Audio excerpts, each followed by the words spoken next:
A primeira coisa que você precisa saber é o formato que o emulador lê os arquivos, que são os formatos NSP ou XCI.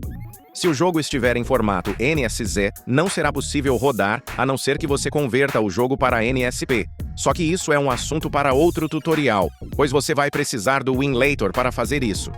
Estes são os arquivos necessários para que o emulador funcione.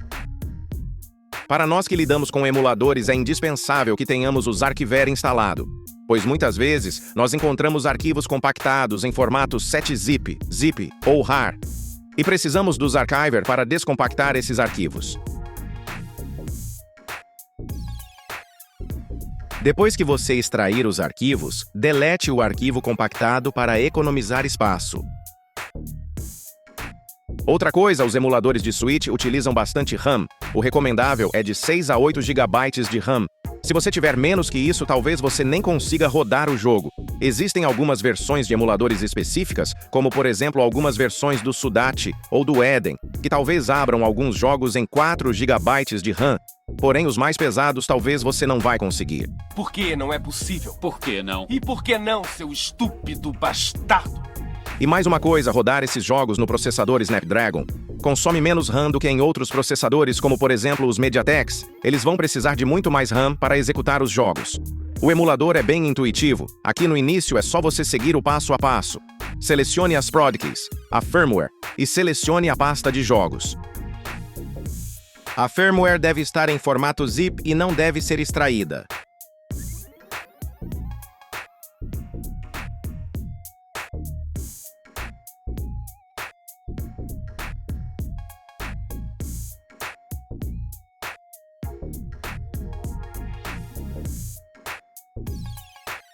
Nesses avisos, recomendo você clicar em não mostrar novamente, porque assim você não vai precisar ficar clicando toda vez que você entrar no aplicativo. Aqui você pode trocar o método de visualização para grade ou lista.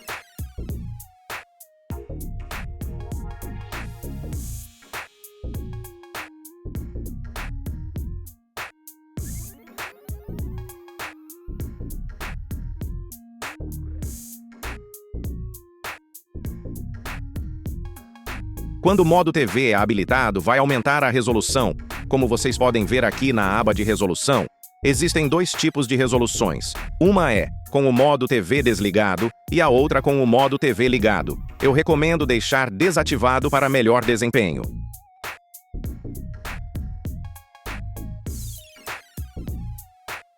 Aqui em Configurações no idioma de emulação, você pode definir o idioma do jogo. Arrastando para cima, você pode encontrar o idioma de português brasileiro. A função de verificação NCA é necessário para que jogos que necessitem de firmware de numeração 20 ou superior funcionem. Portanto, deixem ativado. A resolução vai depender de cada jogo. Jogos 2D, você pode utilizar a resolução 1x. Porém, se quiser mais FPS, utilize a resolução 0,75x. Para jogos 3D, a maioria eu recomendaria utilizar 0,5x. Porém, para alguns jogos mais leves, você pode utilizar 0,75x. Dê preferência para resoluções mais baixas, justamente por conta de aquecimento. Sempre deixe ativado a opção de cache de shaders em disco. O cache de shaders é como uma memória de shaders. Ele armazena os shaders que já foram compilados para um jogo. Em vez de recompilar o shader toda vez que você inicia o jogo ou volta para uma área que já visitou, a GPU simplesmente carrega a versão salva no cache. Isso economiza tempo e poder de processamento, eliminando os engasgos recorrentes e fazendo com que o jogo carregue muito mais rápido nas próximas vezes que você rodar o jogo. A opção de shaders assíncronos serve para que os shaders carreguem de forma progressiva. Em vez de compilar todos os shaders de uma vez, travando o sistema, eles são compilados e carregados aos poucos, à medida que o jogo avança ou que novos elementos visuais surgem na tela. Essa abordagem evita picos de uso da CPU/GPU e garante que a experiência de jogo seja muito mais suave, sem as interrupções causadas pelo carregamento de dados em segundo plano. Em filtro de adaptação de janela, o filtro linear é o padrão, porém aqui nós temos outros filtros que podem melhorar a qualidade. O filtro Scale Force melhora a qualidade em jogos 2D. O filtro AMD Fidelity FX Melhora a qualidade de jogos 3D, mesmo em resoluções baixas. Se você estiver rodando um jogo em uma resolução de 0,5 e utilizar esse filtro, ele vai te dar a sensação de que você está rodando em uma resolução maior, porém os textos ainda vão continuar embaçados. Apenas as texturas serão afetadas. Aqui, você pode regular a intensidade da nitidez do filtro, que no caso é o filtro AMD.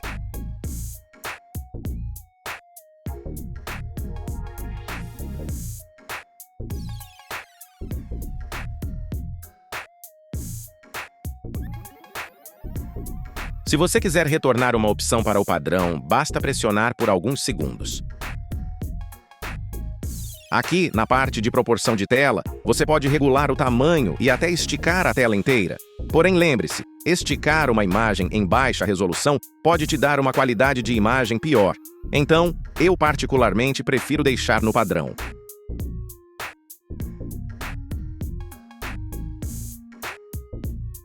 Na parte de sobreposição, você pode habilitar indicadores de FPS, temperatura, o quanto de RAM o aplicativo está utilizando e mostrar quantos shaders estão sendo compilados naquele momento.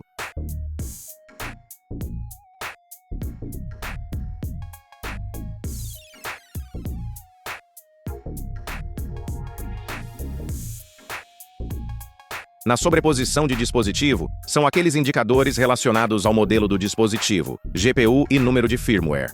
Então, se você quiser remover essas informações, é só você desativar. Aqui na parte do áudio nós não vamos mexer em nada. E nem na parte de depuração.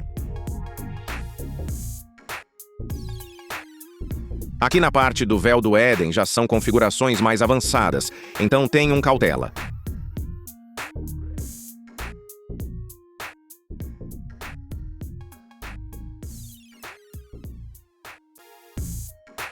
Vou desativar o tempo rápido de GPU, pois aqui diz que essa opção pode ser um pouco instável.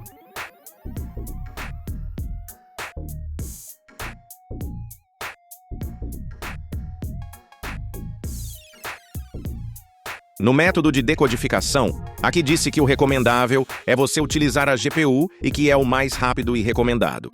No método de recompressão, você pode ganhar desempenho escolhendo a opção BC, baixa qualidade. Essa opção vai ajudar você a economizar a VRAM, porém vai reduzir a qualidade das texturas. Agora, vamos para a parte dos drivers.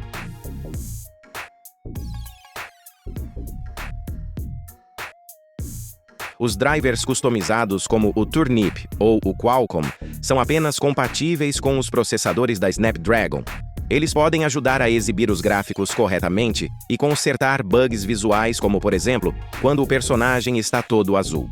Aqui nós podemos adicionar os drivers manualmente. Ou baixar eles diretamente do emulador, isso é uma exclusividade do Eden até o momento.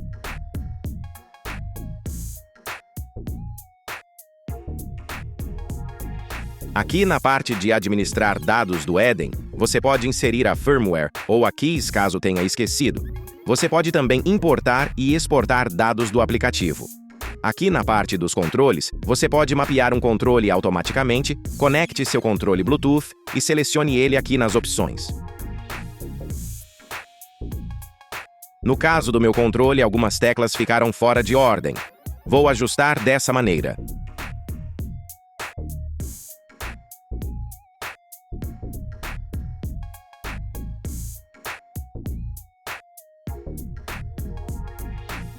Aqui você pode ajustar os temas e cores do aplicativo.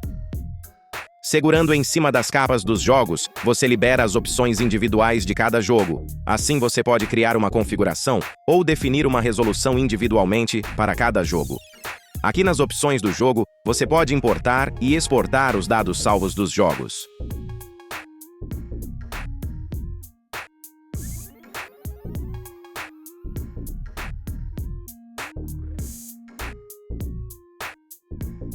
Se o jogo estava iniciando antes e agora não quer iniciar, você pode tentar limpar o cachê de shaders, às vezes, resolve. Vamos ver como aplicar o update ou uma DLC. Vá até a aba Complementos e clique em Instalar. Eu recomendo que vocês criem uma pasta para os updates e DLCs, assim fica mais fácil de vocês identificarem aonde está o quê.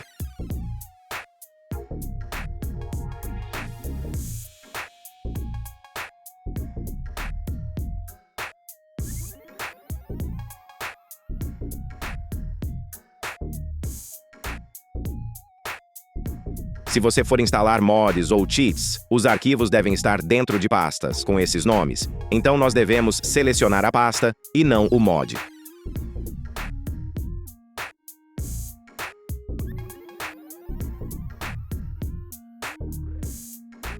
E pronto, o mod foi escaneado com sucesso.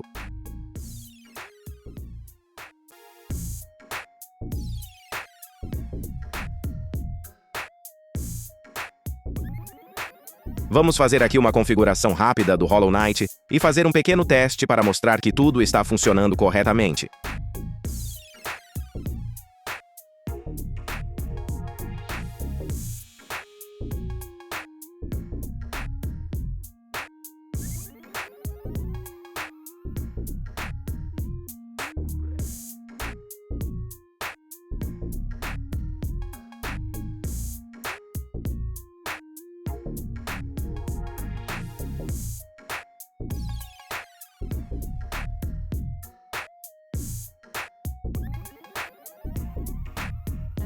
Se você quiser esconder os controles na tela, apenas utilize a opção Voltar e clique em Ocultar controle.